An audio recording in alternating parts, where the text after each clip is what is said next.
Yeah, well, I am 71 years old, but dying is not what scares me the most.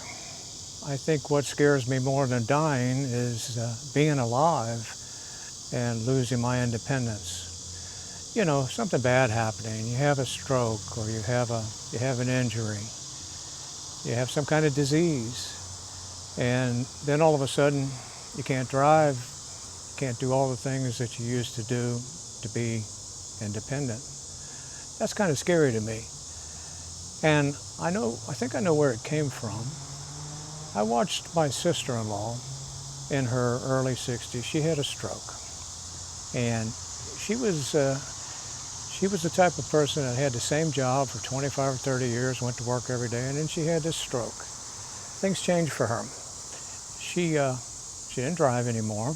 Now, she did survive this stroke, and it seemed like she got better. She got pretty good. But then she had a second stroke. And this must have been some kind of a mini stroke because we didn't know it even happened. No one knew it happened. But we started to see some changes in her. She started to kind of regress into being more childlike. And I don't really want to make this story all about her. Uh, but what eventually happened with her is that second stroke got to her. And she wound up having to go into a dementia care facility because there was no way she could live alone.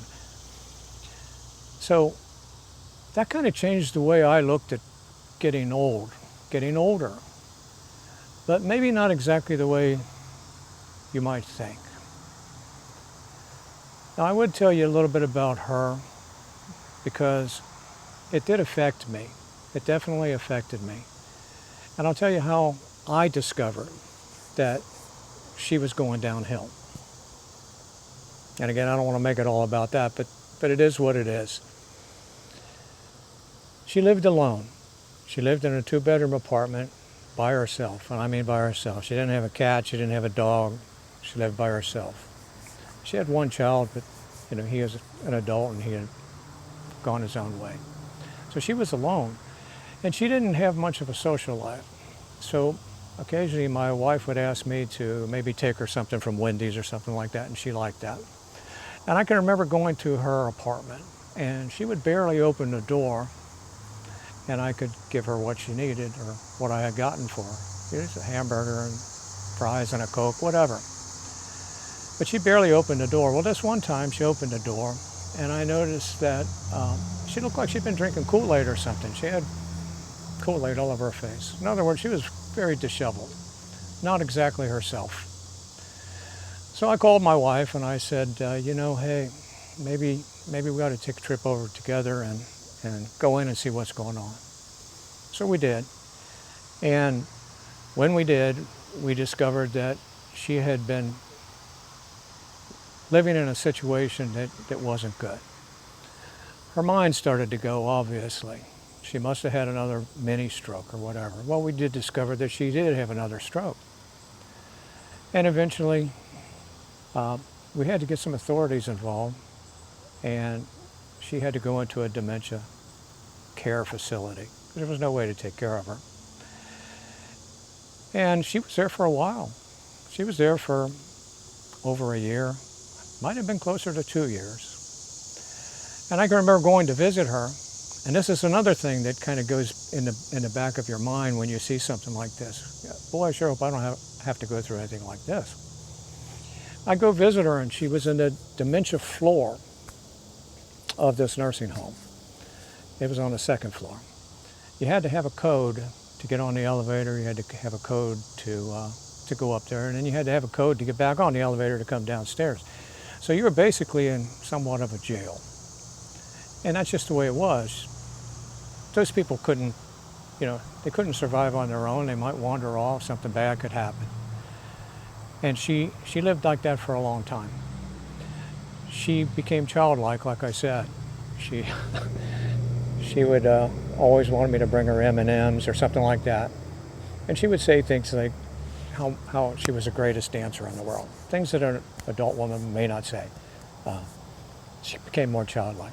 But she was happy. I have to say that, she was happy.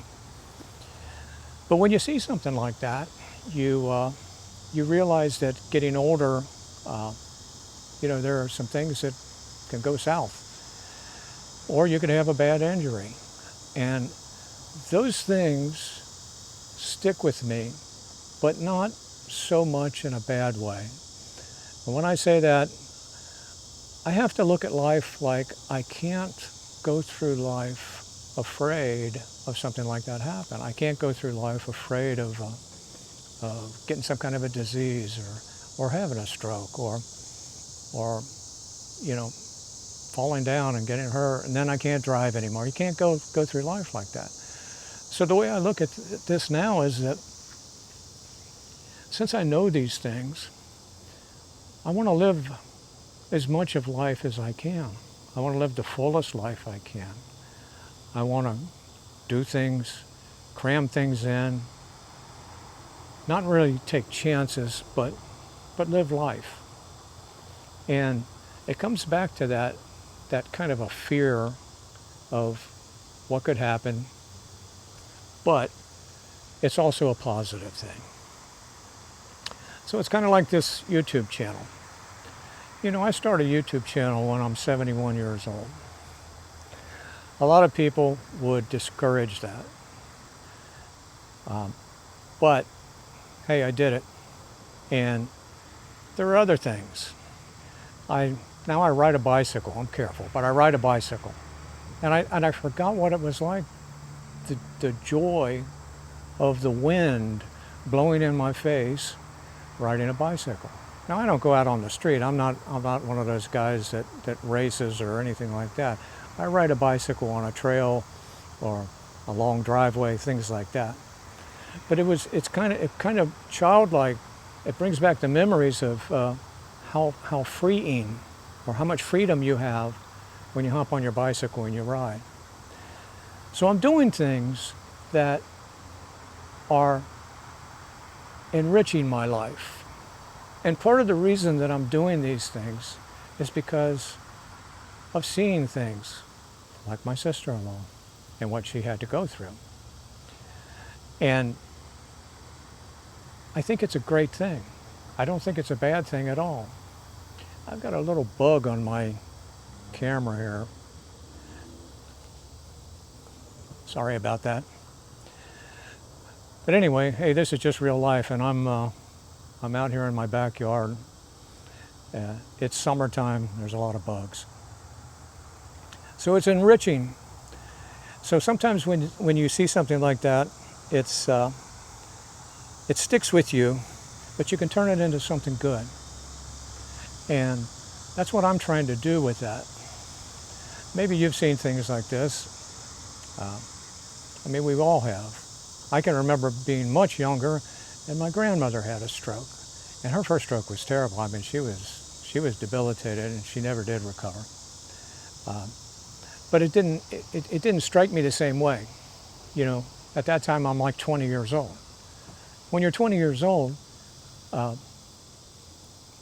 nothing sticks with you like that. It's like you're indestructible. But if I think back to it, I think, well, that was pretty terrible, But it is what it is. So I started off this video talking about that I'm not afraid of dying, and I'm not. I think, we're all going to die. I heard somebody say one time, hey, even George Washington died. We're going to die. It's not something that I'm going to be afraid of. But I certainly wouldn't look forward to something debilitating. So you turn it around and you make it positive. I really appreciate you guys hanging with me with this, and I hope you kind of got the point. I didn't want to make it about something that it scares you so much that you're not going to do anything, and I don't think I did. I think I get across that it just makes you realize, hey, you got to live life, and you got to live life, whatever that life is for you. If you're 40 years old, you're 50 years old, or if you're in your 70s like me, or 80s, or like my father-in-law, he was in his 90s. And he used to ski when he was in his 80s, snow ski. He lived life. So with that positive note, I'm going to end the video.